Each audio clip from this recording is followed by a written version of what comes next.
Okay, so in this video, we're going to use Anchor.fm to record and publish a podcast. Now, of course, I'm going to get it all the way from using to actually recording the episode all the way until just before we're going to publish it to something like iTunes, because I, of course, don't want to put a fake podcast up on iTunes, but I'll bring you right to the very end of the process to get you ready to use that.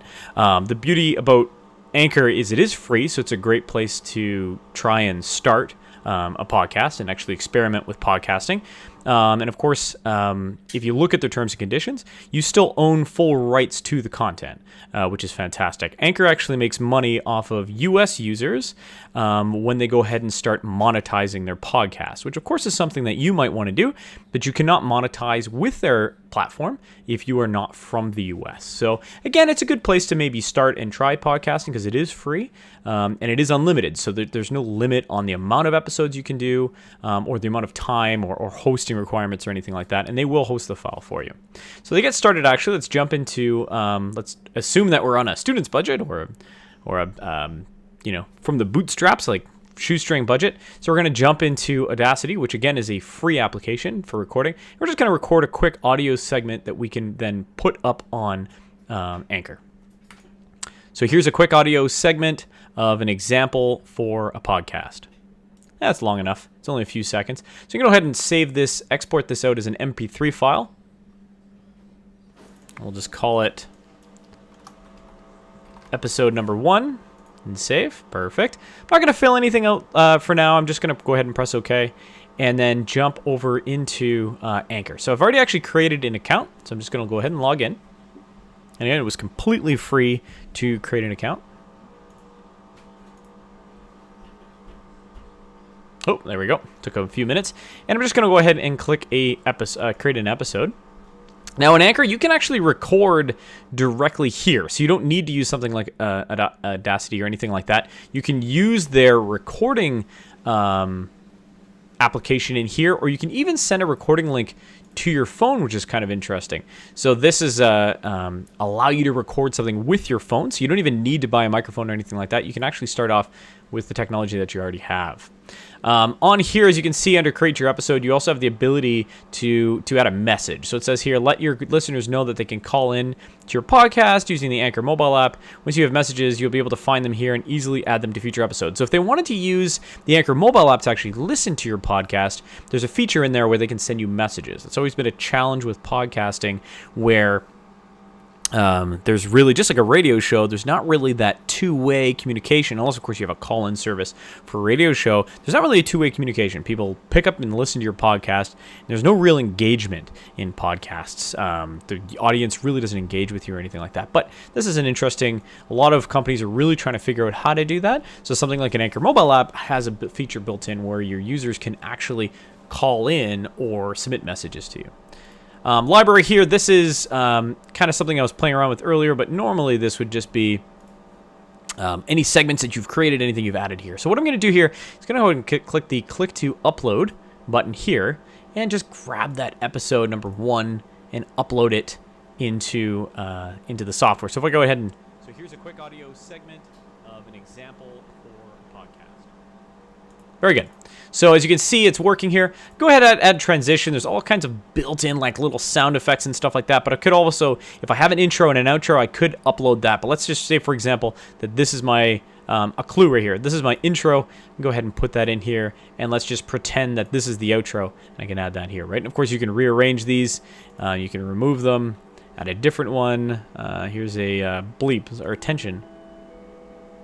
Interesting. So you're going to add that maybe after here. Just pretend that like that's my outro. But, you know, maybe there's an ad segment or something like that that I'm putting in. And of course, under the library, anything that I've created, anything I've uploaded already would be available here. So that could be an ad spot or something that I want to run, or my intro and outro. I don't have to upload those each time. You can actually compose it all in here.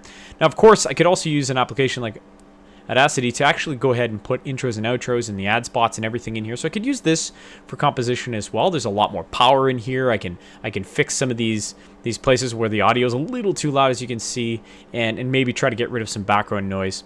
But I think for now we're pretty good. Just go ahead and click Save Episode.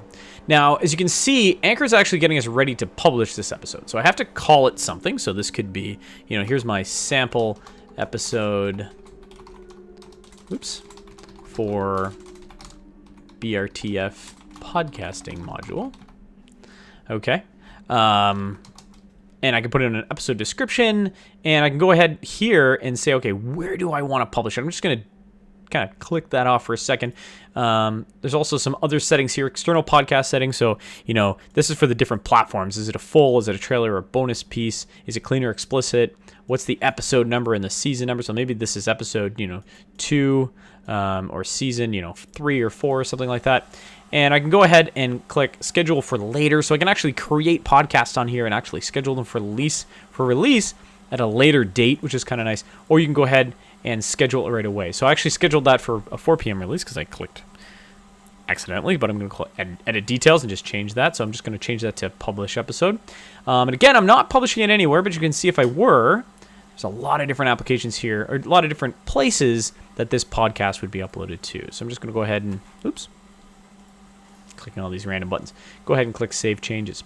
Now, what Anchor's done for me actually is they've given me kind of a front-end portal for the podcast. So here you can see this is the sample episode. This is my cover art and stuff. Of course, I can upload my own cover art and customize that. There's even a cover art builder that if you really just want to get quickly started, you can do something like that.